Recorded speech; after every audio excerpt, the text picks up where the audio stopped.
exemple, d'instaurer le Faso dans une famille. Pourquoi nous avons procédé étape par étape? Parce que les artisans étaient dans l'impossibilité de faire face à la demande sur toute l'étendue du territoire. Voilà. Donc je pense qu'il y a nécessité aussi que le secteur de l'artisanat se restructure afin de pouvoir faire face éventuellement aux demandes qui pourraient se poser. Et si la demande interne est satisfaite, pourquoi ne pas procéder à l'exportation? Donc je pense que c'est ensemble vous pouvez réfléchir sur ces points, le patronat, la chambre de commerce, la chambre des métiers, pour voir comment nous pouvons rendre notre artisanat autonome, indépendant et conquérant. L'autre élément, c'est que on a parlé de dette intérieure. Le ministère de l'économie vous a bien expliqué, c'est le problème sécuritaire qui fait tout ça. Mais peut-être que le ministère de l'économie devrait aussi demander aux opérateurs économiques, il y en a qui pourraient renoncer à leur dette intérieure par patriotisme. Mais si vous ne soulevez pas le problème, ça ne viendra jamais à leur idée. Voilà. À titre de contribution, il y en a qui peuvent choisir de renoncer à leur dette intérieure par patriotisme.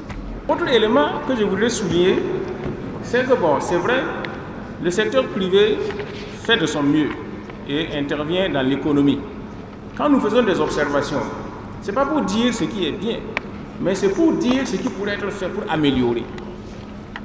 Et le constat est que le secteur privé dans nos pays-là est un secteur capteur de ressources. C'est plutôt un secteur de captation de ressources déjà créées par nos paysans, etc. Et non un secteur d'investissement structurant, créateur de richesses.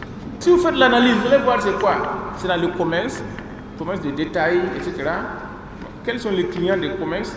Ce sont nos paysans, nos travailleurs, nos salariés, avec leurs ressources, qui partent acheter. Or, le secteur devrait créer des richesses. Nous avons été obligés de mettre en place Faso Rail pour construire, n'est-ce pas, des chemins de fer, des industries du rail, etc. Aux États-Unis, là, c'est le privé qui a construit les chemins de fer. Donc, nous attendons ça de vous aussi. Voilà. Donc, la captation, c'est beaucoup plus facile. Mais il faut créer des industries structurantes. Et c'est ça qui va rester davantage. Je pense qu'on se comprend très très bien. Même l'hôtellerie dont on a parlé, c'est un secteur de captation de ressources. Et nous voulons la création de richesses maintenant dans nos pays à partir de nos ressources. On a parlé du coût de l'énergie. Voilà, c'est un secteur où vous pourrez investir aussi pour accompagner l'État. Donc c'est pour dire que bon, nous sommes contents de la participation du secteur privé, mais nous intervenons pour l'amélioration. Voilà, pour qu'on puisse améliorer. Ensemble, nous allons construire un pays accueillant et envié et enviable.